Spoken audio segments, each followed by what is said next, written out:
John, by the grace of God, King of England, Lord of Ireland, Duke of Normandy and Aquitaine, and Count of Anjou, to his archbishops, bishops, abbots, earls, barons, justices, foresters, sheriffs, stewards, servants, and to all his officials and loyal subjects.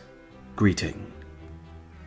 Know that before God, for the health of our soul and those of our ancestors and heirs, to the honour of God, the exaltation of the Holy Church, and the better ordering of our kingdom, at the advice of our Reverend Fathers Stephen, Archbishop of Canterbury, Primate of all England, and Cardinal of the Holy Roman Church, Henry, Archbishop of Dublin, William, Bishop of London, Peter, Bishop of Winchester, Jocelyn, Bishop of Bath and Glastonbury, Hugh, Bishop of Lincoln, Walter, Bishop of Worcester, William, Bishop of Coventry, Benedict, Bishop of Rochester, Master Pandulph Subdeacon, and member of the Papal Household, Brother Aymeric, Master of the Knighthood of the Temple in England, William Marshall, Earl of Pembroke, William, Earl of Salisbury, William, Earl of Warren, William, Earl of Arundel, Alan of Galloway, Constable of Scotland, Warren, Fitzgerald, Peter, Fitzherbert, Hubert de Burgh, Seneschal of Poitou, Hugh de Neville, Matthew Fitzherbert, Thomas Bassett, Alan Bassett,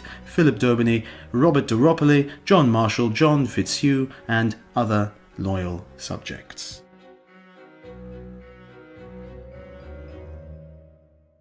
First, that we have granted to God, and by this present charter have confirmed for us and our heirs in perpetuity, that the English Church shall be free, and shall have its rights undiminished, and its liberties unimpaired. That we wish this so to be observed appears from the fact of our own free will. Before the outbreak of the present dispute between us and our barons, we granted and confirmed by charter the freedom of the Church's elections, a right reckoned to be of the greatest necessity and importance to it, and caused this to be confirmed by Pope Innocent III. This freedom we shall observe ourselves, and desire to be observed in good faith by our heirs in perpetuity. To all free men of our kingdom we have also granted, for us and our heirs for ever, all the liberties written out below, to have and to keep for them and their heirs, of us and our heirs. If any earl, baron, or other person that holds lands directly of the crown for military service shall die, and at his death his heir shall be of full age and owe a relief, the heir shall have his inheritance on payment of the ancient scale of relief, that is to say, the heir or heirs of an earl shall pay £100 for the entire earl's barony, the heir or heirs of a knight 100 shillings, at most for the entire knight's fee, and any man that owes less shall pay less, in accordance with the ancient usage of fees. But if the heir of such a person is under age and a ward, when he comes of age he shall have his inheritance without relief or fine. The guardian of the land of an heir who is under age shall take it from it only reasonable revenues, customary dues, and feudal services. He shall do this without destruction or damage to men or property. If we have given the guardianship of the land to a sheriff, or to any person answerable to us for the revenues, and he commits destruction or damage, we will exact compensation from him, and the land shall be entrusted to 2 worthy and prudent men of the same fee, who shall be answerable to us for the revenues, or to the person to whom we have assigned them. If we have given or sold to anyone the guardianship of such land, and he causes destruction or damage, he shall lose the guardianship of it, and it shall be handed over to 2 worthy and prudent men of the same fee, who shall be similarly answerable to us. For so long as a guardian has guardianship of such land, he shall maintain the houses, parks, fish preserves, ponds, mills, and everything else pertaining to it, from the revenues of the land itself.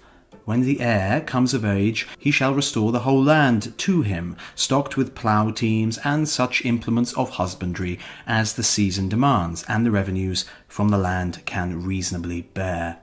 Heirs may be given in marriage, but not to someone of lower social standing. Before a marriage takes place, it shall be made known to the heirs next of kin.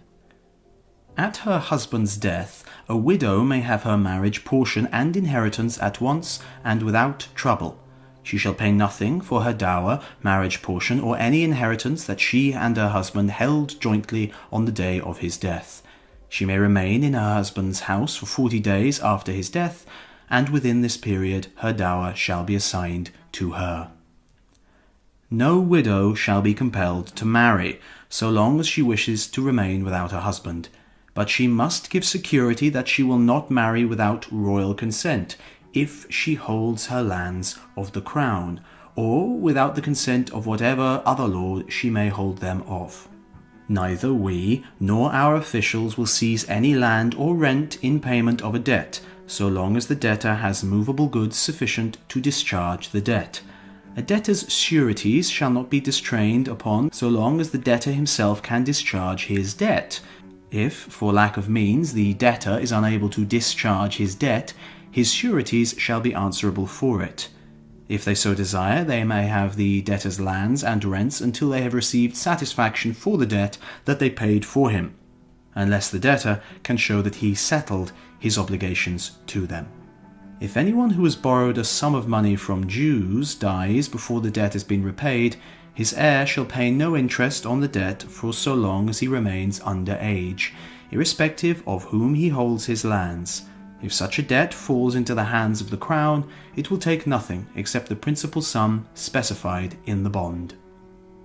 If a man dies owing money to Jews, his wife may have her dower and pay nothing towards the debt from it. If he leaves children that are under age, their needs may also be provided for on a scale appropriate to the size of his holding of lands. The debt is to be paid out of the residue, reserving the service due to his feudal lords. Debts owed to persons other than Jews are to be dealt with similarly.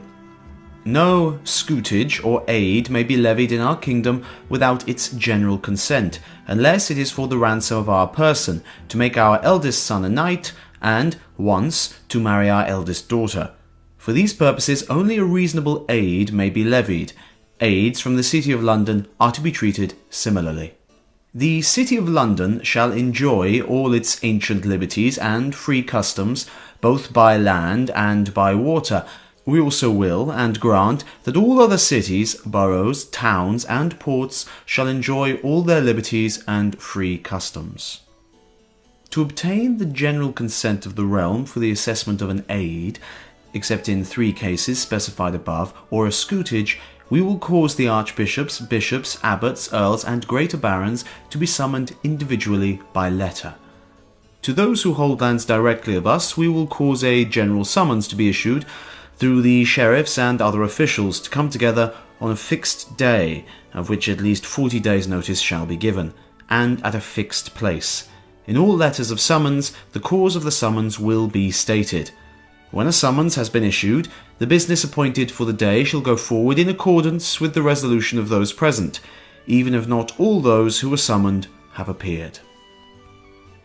In future, we will allow no man to levy an aid from his free men, except to ransom his person, to make his eldest son a knight, and once to marry his eldest daughter.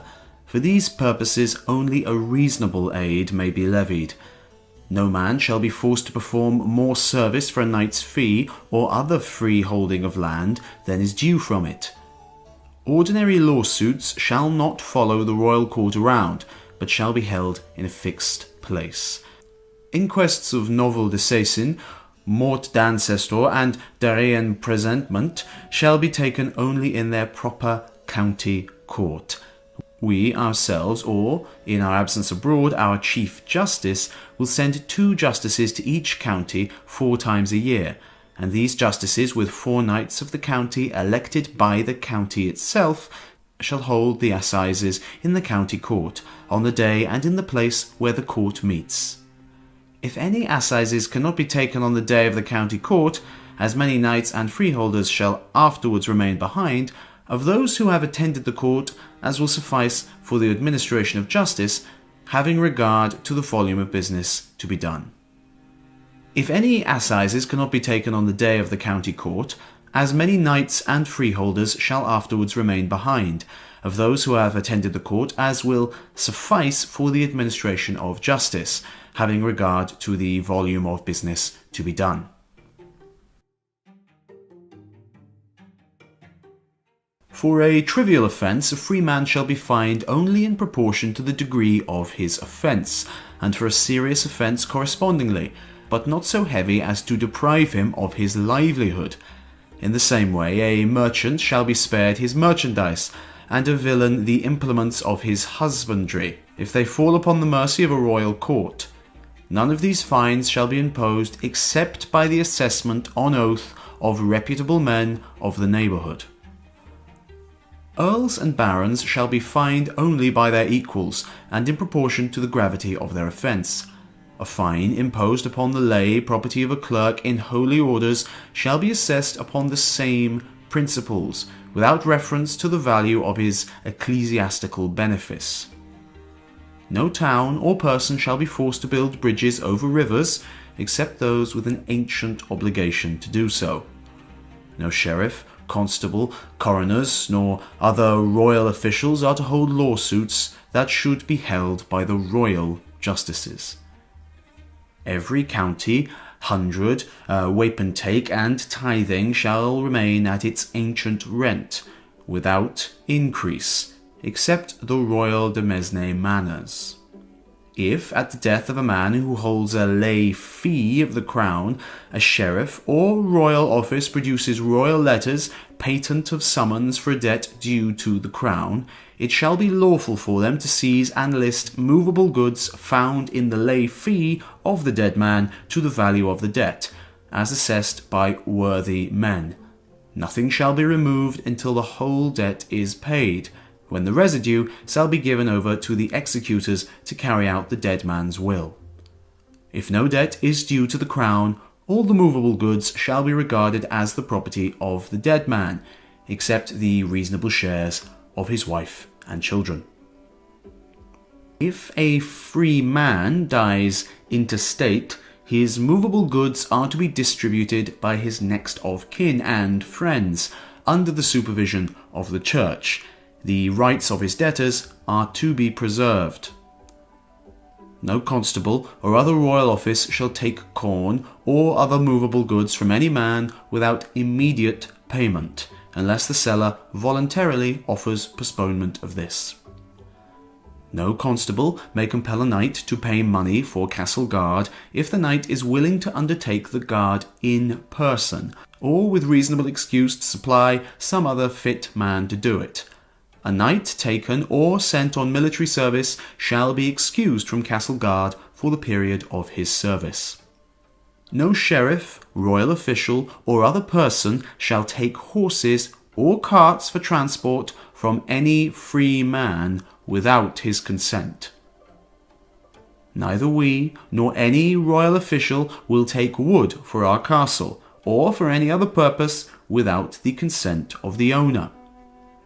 We will not keep the lands of people convicted of felony in our hands for longer than a year and a day, after which they shall be returned to the lords of the fees concerned. All fish wares shall be removed from the Thames, the Medway, and throughout the whole of England, except on the sea coast. The writ called precipice shall not in future be issued to anyone in respect of any holding of land, if a free man could thereby be deprived of the right of trial in his own land's court. There shall be standard measures of wine, ale, and corn, the London quarter, throughout the kingdom. There shall also be a standard width of dyed cloth, russet, and haberject, namely 2 ells within the selvages. Weights are to be standardized similarly. In future, nothing shall be paid or accepted for the issue of a writ of inquisition of life or limbs. It shall be given gratis, and not refused. If a man holds land of the crown by fee farm, socage, or burgage, and also holds lands of somebody else for knight's service, we will not have guardianship of his heir, nor the land that belongs to the other person's fee, by virtue of the fee farm, socage, or burgage, unless the fee farm owes knight's service. We will not have the guardianship of a man's heir or of land that he holds of someone else by reason of any small property that he may hold of the crown for a service of knives, arrows, or the like. In future, no official shall place a man on trial upon his own unsupported statement, without producing credible witnesses to the truth of it. No free man shall be seized or imprisoned or stripped of his rights or possessions or outlawed or exiled or deprived of his standing in any way, nor will we proceed with force against him or send others to do so except by the lawful judgment of his equals or by the law of the land. To no one will we sell, to no one deny or delay right to justice. All merchants may enter or leave England unharmed and without fear, and may stay or travel within it, by land or water, for purposes of trade, free from all legal exactions, in accordance with ancient and lawful customs. This, however, does not apply in time of war to merchants from a country that is at war with us. Any such merchants found in our country at the outbreak of war shall be detained without injury to their persons or property until we or our Chief Justice have discovered how our own merchants are being treated in the country at war with us. If our own merchants are safe, they shall be safe too. In future it shall be lawful for any man to leave and return to our kingdom unharmed, and without fear, by land or water, preserving his allegiance to us, except in time of war, for some short period for the common benefit of the realm. People that have been imprisoned or outlawed in accordance with the law of the land, people from a country that is at war with us, and merchants, who shall be dealt with as stated above, are excepted from this provision. If a man holds lands of any escheat, such as the honour of Wallingford, Nottingham, Boulogne, Lancaster, or other escheats in our hand that are baronies, at his death his heir shall give us only the relief and service that he would have made to the baron, and the barony being in the baron's hand. We will hold the escheat in the same manner as the baron held it. People who live outside the forest need not in future appear before the royal justices of the forest in answer to general summonses, unless they are actually involved in proceedings or are sureties for someone who has been seized for a forest offence.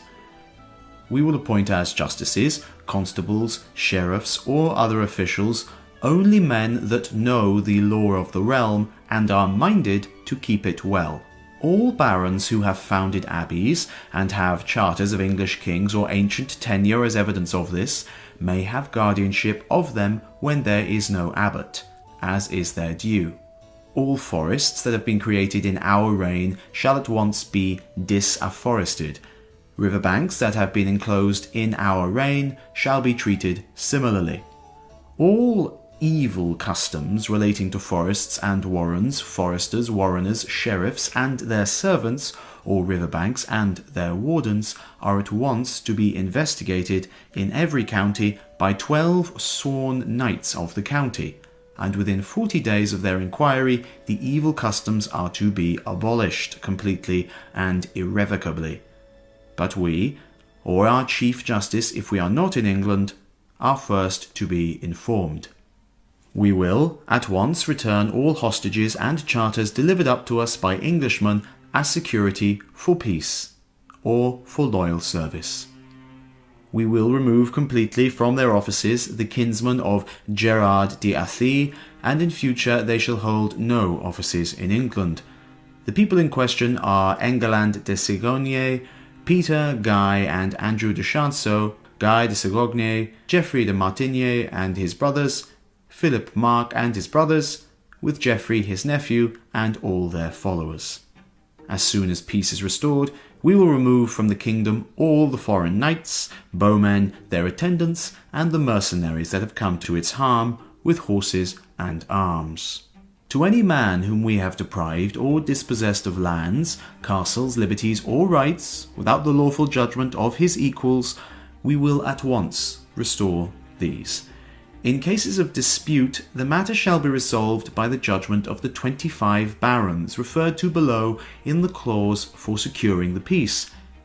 In cases, however, where a man was deprived or dispossessed of something without the lawful judgment of his equals by our father King Henry or our brother King Richard, and it remains in our hands or is held by others under our warranty, we shall have respite for the period commonly allowed to crusaders, unless a lawsuit had been begun or an inquiry had been made at our order before we took the cross as a crusader.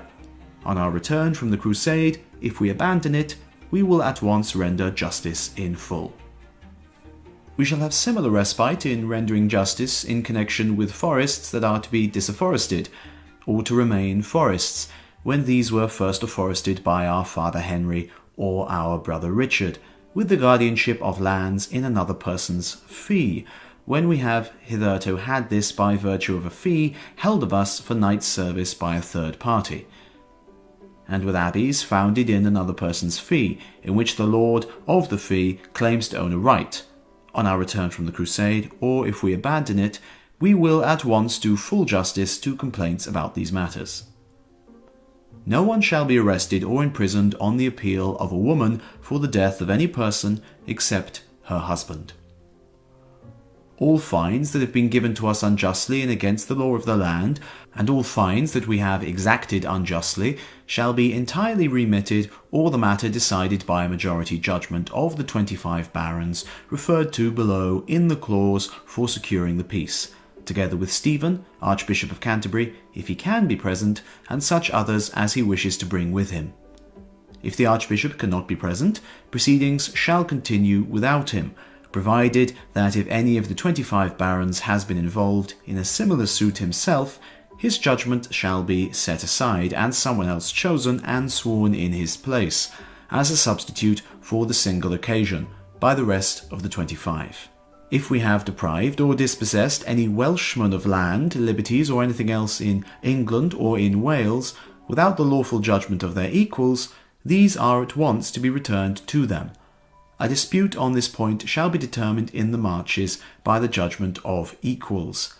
English law shall apply to holdings of land in England, Welsh law to those in Wales, and the law of the marches to those in the marches. The Welsh shall treat us and ours in the same way. In cases where a Welshman was deprived or dispossessed of anything, without the lawful judgment of his equals by our father King Henry or our brother King Richard, and it remains in our hands or is held by others under our warranty, we shall have respite for the period commonly allowed to crusaders, unless a lawsuit had been begun or an inquiry had been made at our order before we took the cross as a crusader. But on our return from the crusade, or if we abandon it, we will at once do full justice according to the laws of Wales and the said regions. We will at once return the son of Llewellyn, all Welsh hostages, and the charters delivered to us as security for the peace. With regard to the return of the sisters and hostages of Alexander, King of Scotland, his liberties and his rights, we will treat him in the same way as our other barons of England, unless it appears from the charters that we hold from his father William, formerly King of Scotland, that he should be treated otherwise. This matter should be resolved by the judgment of his equals in our court. All these customs and liberties that we have granted shall be observed in our kingdom insofar as concerns our own relations with our subjects. Let all men of our kingdom, whether clergy or laymen, observe them similarly in their relations with their own men. Since we have granted all these things for God, for the better ordering of our kingdom, and to allay the discord that has arisen between us and our barons, and since we desire that they shall be enjoyed in their entirety, with a lasting strength forever, we give and grant to the barons the following security. The barons shall elect 25 of their number to keep and cause to be observed with all their might the peace and liberties granted and confirmed to them by this charter. If we, our Chief Justice, our officials, or any of our servants offend in any respect against any man, or transgress any of the articles of the peace of this security, and the offence is made known to 4 of the said 25 barons, they shall come to us, and in our absence from the kingdom to the Chief Justice, to declare it and claim immediate redress. If we, or in our absence abroad, the Chief Justice, make no redress within 40 days, reckoning from the day on which the offence was declared to us or to him, the 4 barons shall refer the matter to the rest of the 25 barons, who may distrain upon and assail us in every way possible, with the support of the whole community of the land, by seizing our castles, lands, possessions, or anything else saving only our own person and those of the Queen and our children, until they have secured such redress as they have determined upon. Having secured the redress, they may then resume their normal obedience to us. Any man who so desires may take an oath to obey the commands of the 25 barons for the achievements of these ends, and to join with them in assailing us to the utmost of his power. We give public and free permission to take this oath to any man who so desires, and at no time will we prohibit any man from taking it. Indeed, we will compel any of our subjects who are unwilling to take it to swear it at our command. If one of the 25 barons dies, or leaves the country, or is prevented in any other way from discharging his duties, the rest of them shall choose another baron in his place, at their discretion, who shall be duly sworn in as they were. In the event of disagreement among the 25 barons on any matter referred to them for decision, the verdict of the majority present shall have the same validity as a unanimous verdict of the whole 25, whether these were all present or some of these summoned were unwilling or unable to appear. The 25 barons shall swear to obey all the above articles faithfully, and shall cause them to be obeyed by others to the best of their power. We will not seek to procure from anyone, either by our own efforts or those of a third party, anything by which any part of these concessions or liberties might be revoked or diminished. Should such a thing be procured, it shall be null and void, and we will at no time make use of it, either ourselves or through a third party. We have remitted and pardoned fully to all men any ill will, hurt, or grudges that have arisen between us and our subjects, whether clergy or laymen, since the beginning of the dispute. We have in addition remitted fully, and for our own part have also pardoned, to all clergy and laymen, any offences committed as a result of the said dispute between Easter in the 16th year of our reign, and the restoration of peace. In addition, we have caused letters patent to be made to the barons, bearing witness to the security and to the concessions set out above, over the seals of Stephen, Archbishop of Canterbury, Henry, Archbishop of Dublin, the other bishops named above, and Master Pandulph. It is accordingly our wish and command that the English Church shall be free, and that men in our kingdom shall have and keep all these liberties, rights, and concessions well and peaceably in their fullness and entirety for them and their heirs, of us and our heirs, in all things and all places forever. Both we and the barons have sworn that all this shall be observed in good faith and without deceit. Witness the aforementioned people and many others. Given by our hand in the meadow that is called Runnymede, between Windsor and Staines, on the 15th day of June, in the 17th year of our reign.